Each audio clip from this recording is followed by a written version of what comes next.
ದಾಂಪತ್ಯದ ತೊಡಕುಗಳು. ಹಾಗಾದರೆ ನಾವು ದಾಂಪತ್ಯದ ತೊಡಕುಗಳು ಅಂತ ಬಂದಾಗ ಆ, ಎಲ್ಲ ರಾಶಿಗಳ ಬಗ್ಗೆ ಹೇಳ್ತಾ ಬರ್ತಾ ಇದ್ದೇವೆ. ಈಗ ತುಲಾ ರಾಶಿಯವರ ಬಗೆಗೆ ಯಾಕೆ ಅದು ಒದಗಿ ಬರುತ್ತೆ ತೊಡಕುಗಳು? ತೊಡಕೆ ತೊಡಕುಗಳೇ ಬರದೆ ಹೋದ ರೀತಿಯಲ್ಲಿ ಜೀವನವನ್ನು ರೂಪಿಸಿಕೊಳ್ಳುವಂಥದ್ದು ಒಂದು. ಎಲ್ಲ ದೌರ್ಬಲ್ಯಗಳನ್ನು ಮೀರಿ ನಾನು ನನ್ನ ಬಾಳ ಸಂಗಾತಿಯನ್ನು ನಾನು ಅರ್ಥ ಮಾಡಿಕೊಳ್ತೇನೆ, ಹಾಗೆಯೇ ಆ ಬಾಳ ಸಂಗಾತಿಯು ನನ್ನನ್ನು ಅರ್ಥ ಮಾಡಿಕೊಳ್ಬೇಕು, ಪರಸ್ಪರರು ಅರಿತು ಹೆಜ್ಜೆ ಇಡಬೇಕು ಅನ್ನುವಂಥ ವಿವೇಚನೆ ಬೇರೆ. ಆದರೆ ಈ ಒಂದು ಆದರ್ಶಮಯವಾದಂತಹ ವಿಚಾರಗಳನ್ನ ಹೇಳುವುದು ಬಹಳ ಸುಲಭವಾದಂತಹ ಮಾತು. ಆದರೆ ಆ ಆದರ್ಶ ನಮ್ಮ ಬದುಕಿನಲ್ಲಿ ಅಳವಡಿಸಿಕೊಳ್ಳುವಂಥದ್ದಕ್ಕೆ ಅನೇಕ ರೀತಿಯ ತನ್ನದೇ ಆದ ಅಡೆತಡೆಗಳಿರ್ತವೆ. ಮುಖ್ಯವಾಗಿ ತುಲಾರಾಶಿಯವರಿಗೆ, ತುಲಾರಾಶಿಯ ಸಂದರ್ಭ ಇದು ಗಾಳಿಯ ರಾಶಿ, ಗಾಳಿಯ ತತ್ವವನ್ನು ಹೊಂದದಂಥದ್ದು.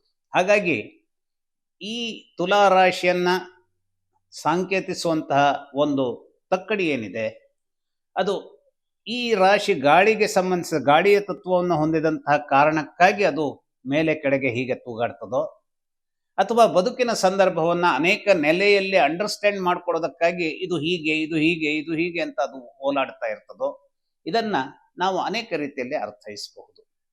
ಹಾಗಾದರೆ ಈ ದಾಂಪತ್ಯದ ಸಂದರ್ಭದಲ್ಲಿ ಇವರಿಗೆ ಆ ಒಂದು ಬಾಳ ಸಂಗಾತಿಯನ್ನ ತಂದು ಕೊಡಬೇಕಾದಂತಹ ಒಂದು ಆ ಕೆಲಸವನ್ನ ಯಾರು ಮಾಡ್ಕೊಡ್ತಾರೆ ಅಂತಂದ್ರೆ ಕುಜ ಇವರಿಗೆ ಮಾಡಿಕೊಡ್ತಾನೆ.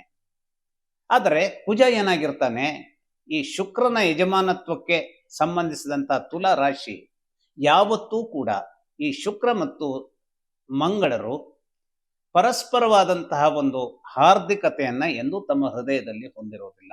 ಅವರಲ್ಲಿ ಸದಾ ಒಂದು ವೈರತ್ವ ಇರುತ್ತೆ. ಅದರಲ್ಲಿಯೂ ಆ ಒಂದು ರಾಶಿಯ ಅಂದರೆ ತುಲಾ ರಾಶಿಯವರ ಜಾಗಕ್ಕೆ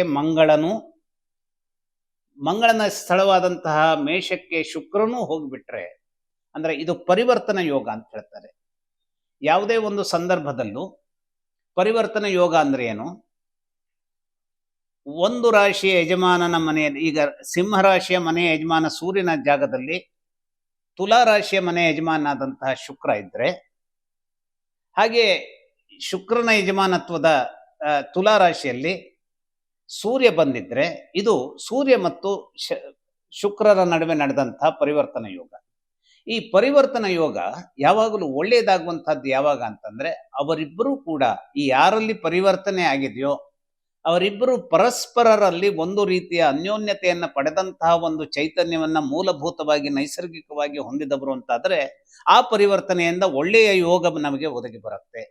ಆದರೆ ಆ ಒಂದು ಪರಸ್ಪರರಲ್ಲಿ ಒಳಿತನ್ನ ಒದಗಿಸಿಕೊಡುವಂತಹ ಚೈತನ್ಯದ ಒಂದು ನೈಸರ್ಗಿಕತೆ ಇರದೆ ಹೋದ್ರೆ, ಈಗ ನಾನು ಹೇಳಿದೆ, ಈ ತುಲಾ ರಾಶಿಯ ಯಜಮಾನಾದಂತಹ ಶುಕ್ರನು ಮತ್ತು ಇವನಿಗೆ ಬಾಳ ಸಂಗಾತಿಯನ್ನು ಒದಗಿಸಬೇಕಾದಂತಹ ಮೇಷರಾಶಿಯ ಯಜಮಾನಾದಂತಹ ಮಂಗಳನು ಪರಸ್ಪರ ಪರಿವರ್ತನಾ ಯೋಗದಲ್ಲಿದ್ದರೆ ಅನೇಕ ರೀತಿಯ ಕ್ಲಿಷ್ಟತೆಗಳನ್ನ ಇವರು ಎದುರಿಸಬೇಕಾಗುತ್ತೆ. ಹಾಗಾದ್ರೆ ಇದನ್ನ ಈ ರೀತಿ ಆದ ತಕ್ಷಣವೇ, ಈಗ ನೋಡಿ, ನಾವು ಇವತ್ತು ವಿಮಾನ ಪತನದ ಬಗ್ಗೆ ನಾನು ತಿರ್ಗಾ ಯಾಕೆ ಹೇಳ್ತಿದ್ದೇನೆ ಅಂದ್ರೆ, ಅದು ಇತ್ತೀಚೆಗೆ ನಡೆದಿದ್ರಿಂದ ಈ ಒಂದು ಉದಾಹರಣೆಯನ್ನು ಕೊಡ್ತಾ ಇದ್ದೇನೆ.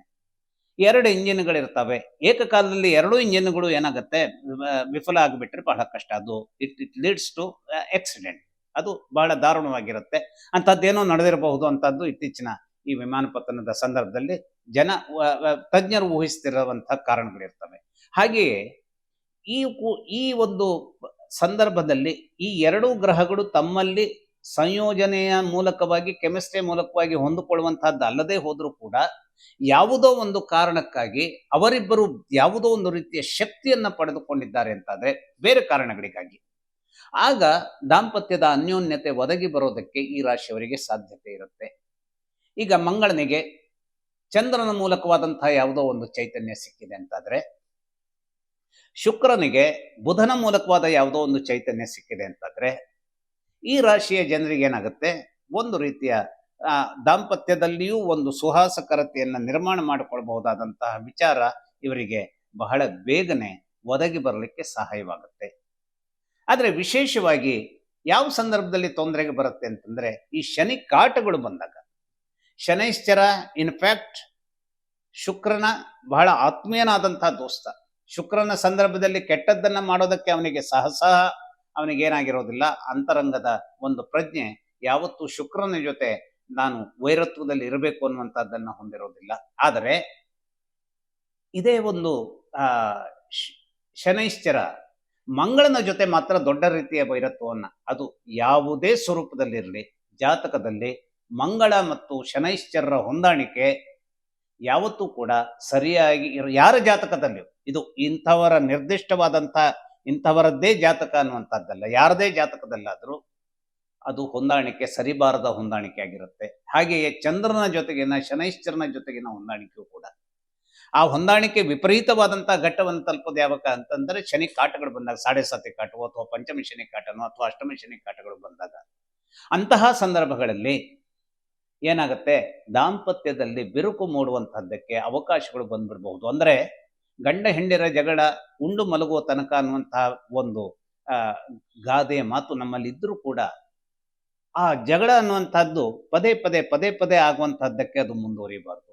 ಅದು ಮುಂದುವರೆದಂತಹ ಸಂದರ್ಭ ಬಂದ್ಬಿಟ್ರೆ ಏನಾಗುತ್ತೆ ಅಂತಂದ್ರೆ, ಶನಿ ಕಾಟದ ಸಂದರ್ಭ ಬಂದಾಗ ಹೇಗೆ ಕೆಲವು ವಿಚಾರಗಳು ವಿಫಲಗೊಳ್ತವೆ, ಅವನು ಆಪ್ತನಾಗಿದ್ರೂ ಕೂಡ ಶುಕ್ರನಿಗೆ, ತುಲಾ ರಾಶಿಯವರ ಬಗೆಗೆ ಅಥವಾ ಮಂಗಳನ ಬಗೆಗೆ ಅಂತ ನಾನು ಏನು ಹೇಳ್ತಾ ಇದ್ದೆ, ಅದು ತುಲಾ ರಾಶಿಯವರ ಬಗ್ಗೆ ಇನ್ನಿಷ್ಟವಾದಂತಹ ಕ್ಲಿಷ್ಟತೆಯನ್ನು ಯಾವಾಗ ತರತ್ತೆ ಅಂದ್ರೆ, ಗಂಡ ಹೆಂಡಿರ ನಡುವಿನ ನಿರಂತರವಾದಂತಹ ಒಂದು ಸಣ್ಣ ಕಿರಿಕಿರಿಗಳು ಅಥವಾ ಜಗಳಗಳು ಅದು ಮಕ್ಕಳ ಮೇಲೆ ಪರಿಣಾಮವನ್ನ ಕೆಟ್ಟದ್ದಾಗಿ ಕೊಡುವಂತಹದ್ದಕ್ಕೆ ಕಾರಣ ಆಗ್ಬಿಡ್ಬಹುದು. ಯಾಕೆಂತಂದ್ರೆ ಮಕ್ಕಳನ್ನ ತುಲಾ ರಾಶಿಯವರಿಗೆ ಒದಗಿಸಿಕೊಡುವಂಥವನು, ಮಕ್ಕಳನ್ನ ಸಂಕೇತಿಸುವವನು ಯಾರಾಗಿರ್ತಾನೆ ಅಂದ್ರೆ ಶನೈಶ್ಚರನಾಗಿರ್ತಾನೆ. ಅಂತಹ ಶನೈಶ್ಚರನಿಗೆ ಈ ತುಲಾ ರಾಶಿಯವರಿಗೆ 10ನೇ ಮನೆಯ ಯಜಮಾನನಾಗಿ ಚಂದ್ರ ಕೇಂದ್ರಾಧಿಪತ್ಯ ದೋಷವನ್ನು ಹೊಂದದಂತಹ ದುಷ್ಟಗ್ರಹವಾಗಿರೋದ್ರಿಂದ ಅವನು ಶುಭಗ್ರಹವಿರಬಹುದು ಅವನ ಅಂತರಂಗದ ವಿಚಾರದಲ್ಲಿ, ಆದರೆ 10ನೇ ಮನೆಯ ಯಜಮಾನನಾಗಿ ಅವನಲ್ಲಿ ಒಂದು ದುಷ್ಟತನ ಇರುತ್ತೆ. ಹಾಗಾಗಿ ಆ ದುಷ್ಟತನವನ್ನ ಹೊಂದಿದಂತಹ ಚಂದ್ರನು ಶನಿಕಾಟದಿಂದಾಗಿ ಚಂದ್ರನ ಜೊತೆಗಿನ ಯುದ್ಧದ ಒಂದು ರೀಸನ್ ಅನ್ನ ಮಾಡಿಕೊಂಡು ತನ್ನ ಯೋಗಕಾರಕ ಶಕ್ತಿಯನ್ನ ತುಲಾರಾಶಿಯವರ ಬಗ್ಗೆ ಕಳೆದುಕೊಳ್ಳುವಂತಹ ಶನೈಶ್ಚರರು ಪರಸ್ಪರವಾಗಿ ಹೋರಾಟಕ್ಕೆ, ಸಂಘರ್ಷಕ್ಕೆ, ತಿಕ್ಕಾಟಕ್ಕೆ, ಫ್ರಿಕ್ಷನ್ಗೆ ಇಳಿದಾಗ ಏನಾಗುತ್ತೆ, ಗಂಡ ಹೆಂಡಿರ ಜಗಳದಿಂದಾಗಿ ಮಕ್ಕಳ ಸಂಬಂಧವಾದಂತಹ ಒಂದು ಸಮತೋಲನ ಹಾಳಾಗಿ ಬಿಡೋದಕ್ಕೆ ಸಾಧ್ಯತೆ ಇರುತ್ತೆ. ಹಾಗಾಗಿ ತುಲಾ ರಾಶಿಯವರು ಬಹಳ ಎಚ್ಚರದಲ್ಲಿರಬೇಕು. ಎಲ್ಲ ರಾಶಿಯವರು ಕೂಡ ಅವರ ಅಂತರಂಗದ ಸಂದರ್ಭ, ದಾಂಪತ್ಯದ ಸಂದರ್ಭದಲ್ಲಿ ಹೊಂದಾಣಿಕೆ ಇರದೆ ಹೋದ್ರು ಮಕ್ಕಳ ಎದುರಿಗೆ ಆ ಒಂದು ಅವರ ಅಸಮತೋಲನದ ಜಗಳ ಎದ್ದೇಳುವ ಹಾಗೆ, ಸಂಘರ್ಷದ ಜಗಳ ಎದ್ದೇಳದು ಹೋದ ಹಾಗೆ ಬಹಳಷ್ಟು ಕೇರ್ ತಗೊಳ್ಬೇಕಾಗತ್ತೆ. ಯಾಕೆಂದ್ರೆ ನಾವು ನಮ್ಮ ಬದುಕನ್ನು ಹೇಗೆ ರೂಪಿಸಿಕೊಳ್ಳಬೇಕೋ ಹಾಗೆಯೇ ನಮ್ಮ ಮಕ್ಕಳ ಬದುಕು ಒಮ್ಮೆಗೆ ಅವರೇ ಅವರ ಬದುಕನ್ನು ರೂಪಿಸಿಕೊಳ್ಳುವಂತಹ ಚೈತನ್ಯವನ್ನು ಹೊಂದಿದಂತಹ ಒಂದು ಸಂದರ್ಭ ಇದ್ದಿರೋದಿಲ್ಲ. ಲಾಲಯೇತ್ ಪಂಚವರ್ಷಾಣಿ ತಡೆಯೇತ್ ದಶವರ್ಷಾಣಿ ಚ ಪ್ರಾಪ್ತೇತು ಷೋಡಶ ವರ್ಷೆ. ಆ ಪ್ರಾಯ ಅವರಿಗೆ ಬರುವವರೆಗೂ ನಮ್ಮ ಆರೈಕೆ ಯಾವುದೋ ಸ್ವರೂಪದಲ್ಲಿ ಮಕ್ಕಳಿಗೆ ಸಿಗಬೇಕಾಗತ್ತೆ. ಅಂತಹ ಆರೈಕೆ ಸಿಗದೆ ಹೋದಾಗ ಸದಾ ಒಂದು ಜಗಳದಲ್ಲೇ ನಿರತವಾಗುವಂತಹ ಒಂದು ದಾಂಪತ್ಯ ತಂದೆ ತಾಯಿಯರಲ್ಲಿದ್ದಾಗ ಮಕ್ಕಳ ಬುದ್ಧಿಯ ವಿಕಸನದಲ್ಲಿ ಕೆಲವು ತೊಡಕುಗಳು ಎದ್ದೇಳಬಹುದಾದಂತಹ ಸಂದರ್ಭ ಇರುತ್ತೆ. ಇನ್ನು ಯಾವುದೋ ಸಮ್ ಎಕ್ಸೆಪ್ಷನಲ್ ಕೇಸಸ್, ಕೆಲವು ಸಲ ನಾವು ಹೇಳ್ತೇವೆ ಗಂಡ ಹೆಂಡರ ಜಗಳದಲ್ಲಿ ಕೂಸು ಬಡವಾಯಿತು ಅಂತ. ಇದನ್ನೇ ನಾನು ಹೇಳ್ತಾ ಇದ್ದಿರೋದು. ಈ ಕೂಸು ಬಡವಾಯಿತು ಅಂದ್ರೆ ಏನು, ಕೇವಲ ಅದು ಸೆಣಕಲಾಯಿತು ಅಂತಲ್ಲ, ನಾಳೆಯ ಬದುಕಿನ ಸಂದರ್ಭದ ಆ ಧೈರ್ಯವನ್ನ ಅದು ಕಳ್ಕೊಳ್ಳುವಂತಹ ಒಂದು ಸ್ಥಿತಿಗತಿಗಳು ಬರಬಹುದು. ಅಥವಾ ತಂದೆ ತಾಯಿಗಳು ಅಂದ್ರೆ ಒಂದು ದ್ವೇಷದ ಬೆಂಕಿಯನ್ನೇ ಆಂತರ್ಯದಲ್ಲಿ ಇಟ್ಟುಕೊಳ್ಳುವಂತಹ ಮಕ್ಕಳಾಗಿ ಅವರು ಪರಿವರ್ತನೆಗೊಂಡ್ಬಿಡಬಹುದು.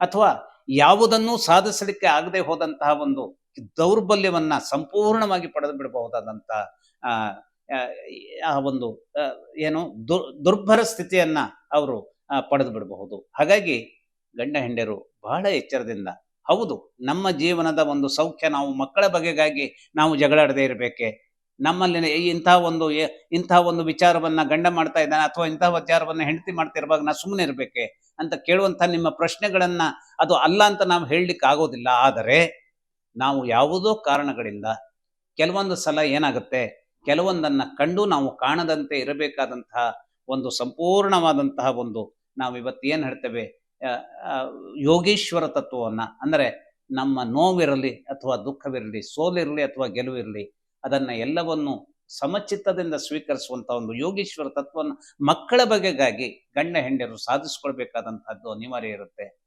ಅದರಲ್ಲೂ ಬಹಳ ಮುಖ್ಯವಾಗಿ ತುಲಾ ರಾಶಿಯವರಿಗೆ ಇದು ಅನ್ವಯವಾಗುತ್ತೆ. ಎಲ್ಲ ರಾಶಿಯವರಿಗೂ ಕೂಡ ಇದು ಅನ್ವಯವಾಗುತ್ತೆ. ಯಾವುದೇ ರಾಶಿಯವರಿಗೆ ಅದು ಅನ್ವಯವಾಗೋದಿಲ್ಲ ಅಂತ ಹೇಳುವಂತಹದ್ದೇನಿಲ್ಲ.